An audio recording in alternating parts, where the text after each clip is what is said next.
अगर आप रो दोगे तो दूसरे लोग हंसने लगेंगे। तो नमस्कार किसान भाइयों, आज फिर हम लेकर आए हैं ये वीडियो कुछ मोटिवेशनल वीडियो है।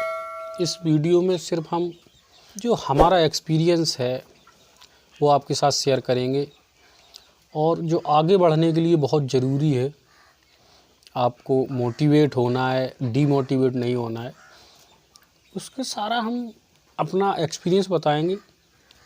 10 साल की हमारी जर्नी में केवल 10,000 का पोल्ट्री फार्म करना कोई बड़ी बात नहीं, लेकिन इसके साथ में बीच बीच में जिस तरह की हमें परेशानियां आई, हमारा जो एरिया है एक तो बहुत पिछड़ा एरिया है, डिस्ट्रिक्ट जालौन, इतनी मूलभूत सुविधाएं नहीं है, बहुत पिछड़ा एरिया है। कानपुर सिटी से 200-150 किलोमीटर दूर है, केवल एक सिटी पड़ती है, मान के चलिए उरई, वहाँ पर भी पोल्ट्री बहुत ज़्यादा है। तो कुल मिला के कंपटीशन भी बहुत है। हमारा जो पोल्ट्री फार्म है बहुत ज़्यादा ग्रो नहीं किया है, ये बात हम भी मानते हैं, लेकिन अगर जितनी हमने हिम्मत की है उसी हिम्मत के साथ अगर कोई दूसरा पोल्ट्री फार्म चलाता है तो मुझे लगता है वो हमसे कहीं आगे निकल सकता है। तो उसी का एक्सपीरियंस आज हम आपको बताएंगे पूरा वीडियो में। तो जो किसान भाई हमारे चैनल पर नए आए हैं तो चैनल को सब्सक्राइब कर लें, बेल आइकन दबा दें, जिससे आने वाली इसी तरह की वीडियो जो भी हम बनाते रहते हैं उसका नोटिफिकेशन आपको मिलता रहे। तो चलिए शुरू करते हैं। तो हम बात कर रहे हैं कि पोल्ट्री फार्म में आपको डीमोटिवेट कभी नहीं होना है, हमेशा एक फ्यूचर प्लान बना के चलें, जिससे कि आने वाले समय में किसी भी परेशानी का आप सामना कर सकें। अच्छा, किन किन बातों से आप अच्छा प्रॉफिट कमा सकते हैं? जैसे मान के चलिए आपके पास 1,000 का पोल्ट्री फार्म है, आपने कुछ ही दिनों पहले खोला हुआ है, 2,000 का है, 10,000 तक का लगभग है। उसमें क्या होता है कि आप चिक्स किसी एजेंट द्वारा ही मंगाते हैं, हर कोई मंगाता है, कोई दिक्कत की बात नहीं है। 1,000 है, 2,000 है, 4,000 है, कोई भी आप एजेंट से मंगाते हैं तो मंगाइए। तो आपको क्या होता है, उसमें कॉस्ट थोड़ी ज़्यादा लगती है। मान के चलिए एक चिक्स पर कम से कम 1 रुपये आपका एजेंट ले लेता है, और इसी तरह से होता है दाने में कि आप दाना लेते हैं तो उसमें भी कुछ ना कुछ कमीशन एक एजेंट ले लेता है। उसके बाद में कंपनी जो अपना MR लगाए होती है कुछ उसके खाते में चला जाता है, और फिर कंपनी। तो इस तरह से आपको 1 आध रुपये उसमें भी महंगा पड़ सकता है। और आपके पास बजट कम है तो आप उससे अगर उधार लेते हैं तो उसका कुछ परसेंटेज और महंगा लगाते हैं, क्योंकि अब जब उधार लेंगे तो ऐसा नहीं है कि किसी बिना मतलब के आपको वही रेट दे दे जो कि नगद आदमी को दे रहा है, नगद कस्टमर को जो रेट दे रहा है वो रेट आपको नहीं मिलने वाला, तो आपको एक ये भी नुकसान होगा।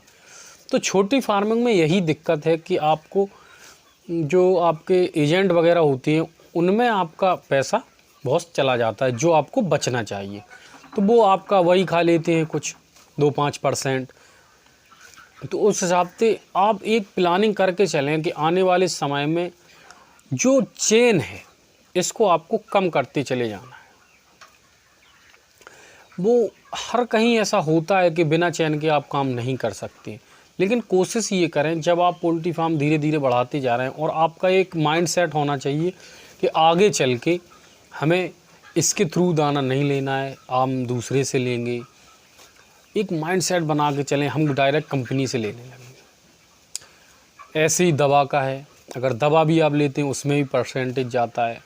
तो जब आप एक अपना माइंड सेट बना के चलें कि हमको पोल्ट्री फार्म जब आगे बढ़ाना है तो बहुत आगे तक जाना है, तो कोशिश करें चैन के बीच में, यानी आपके और आपके कंपनी के बीच में कितने लोग आ रहे हैं, धीरे धीरे आप जैसे ही आप सक्षम होते चले जाएं उनको आप साइड करते चले जाएं। क्योंकि जब तक ये लोग आपके बीच में रहेंगे तो एक तो आप बिल्कुल सही प्रॉफिट नहीं ले सकते, क्यों कमीशन वही ले लेंगे, आपको एक्चुअल रेट का भी पता नहीं चलेगा, और आप इसी तरह से कभी आपको घाटा होगा, कभी क्या होगा, क्योंकि कुछ परसेंटेज वही खा ले रहे हैं।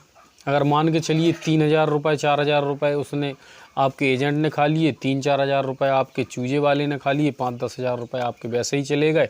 अब आपको बचना क्या है? तो आधी प्रॉफिट पता चलता है कि एजेंट ही ले जाते हैं। तो पहले से ही प्लानिंग बना के चलें। अगर आप उधार लेते हैं तो कोशिश करें धीरे धीरे करके नगद हो जाए हमारा, नगद में फिर आपको थोड़ा सस्ता मिलने लगेगा। फिर कोशिश करें कि हम डायरेक्ट कंपनी के एमआर से मिल जाए। जब आप डायरेक्ट कंपनी के एमआर से मिलते हैं तो सीधा सीधा आपको कुछ % का मुनाफा होने लगता है, तो 2-4-5 हज़ार रुपये ये बचेंगे। अच्छा, चिक्स का क्या होता है? चिक्स इतनी जल्दी आप डायरेक्ट नहीं ले सकते हैं, जैसे कि हम भी हैं, अभी भी डायरेक्ट नहीं ले पा रहे हैं।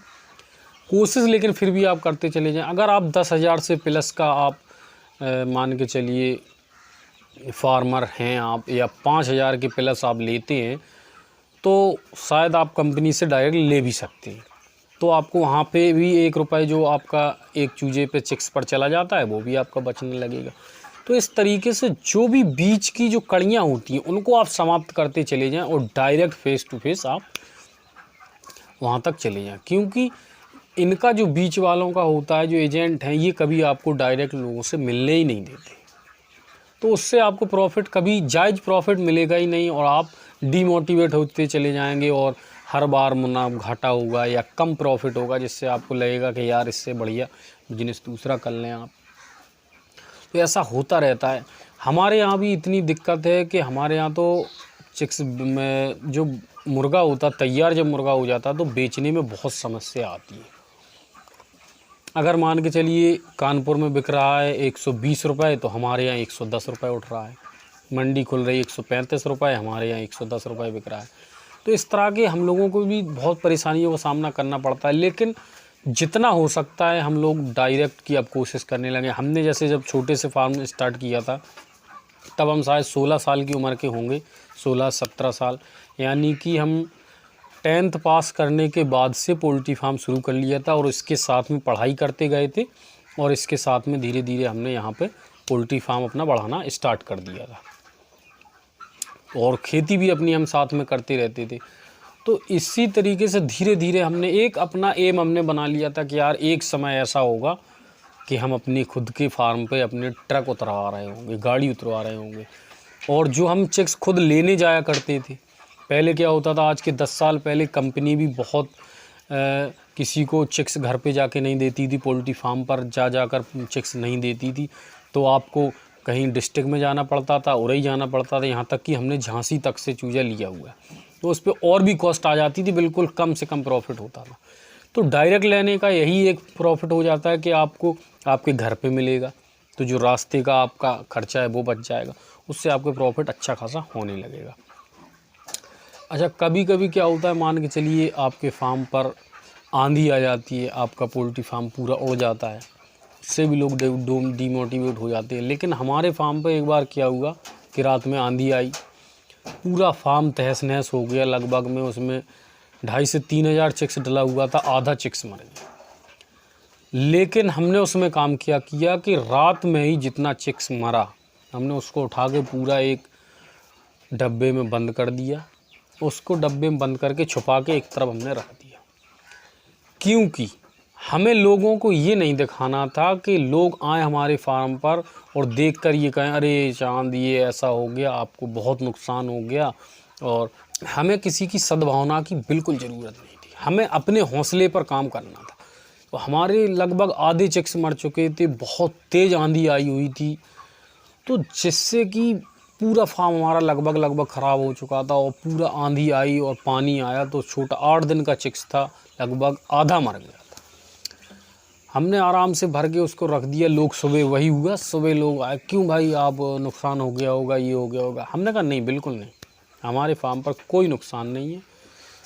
आंधी आई थी थोड़ी बहुत मजबूत हमने बनाया हुआ है, कोई नुकसान नहीं। और हमने जहाँ तहाँ भी हमारे टीन वगैरह उड़ गए थे, तो हमारे रखे हुए थे पहले कि रात में ही हम लोगों ने चढ़ा दिए उसको, और रात में ऐसे ही चढ़ा के रख दिए, यानी कि सवेरा होते होते तक फार्म लगभग बिल्कुल कंप्लीट जैसा फार्म था वैसा ही बना दिया। तो इससे क्या मालूम होता है कि अपने हौसले पर हमने किसी और को हावी नहीं होने दिया, किसी भी मुसीबत को अपने हौसले पर हावी मत होने दो। और हमने किसी को इस चीज़ का दबाव नहीं दिया कि हमारा भाई पोल्ट्री चिक्स मर गया, बिल्कुल नहीं मरा है, सारा सेफ़ है, कोई दिक्कत नहीं है। और हम जुनून से लगे रहे, और हमने उसी लॉट को पाला। आधा चिक्स मरने के बाद भी 10,000 रुपये हमें उसमें प्रॉफिट हुआ। तो ये होता है, इसी के लिए हमने ये वीडियो बनाया हुआ है कि आपको डीमोटिवेट नहीं होना है और दूसरों को मौका नहीं देना है हंसने का। अगर आप रो दोगे तो दूसरे लोग हंसने लगेंगे।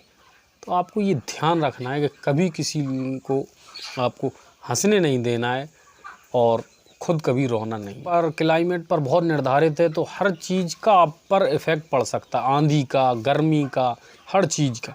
तो इसके लिए आपको तैयार होना पड़ेगा। तो अगर पोल्ट्री फार्म आप चला रहे हैं तो इसी तरह से आपको एक योजना बना के चलना पड़ेगा। इसके साथ मिलते हैं किसी और वीडियो में। अगर वीडियो अच्छी लगी तो लाइक शेयर जरूर करें। Thank you for watching.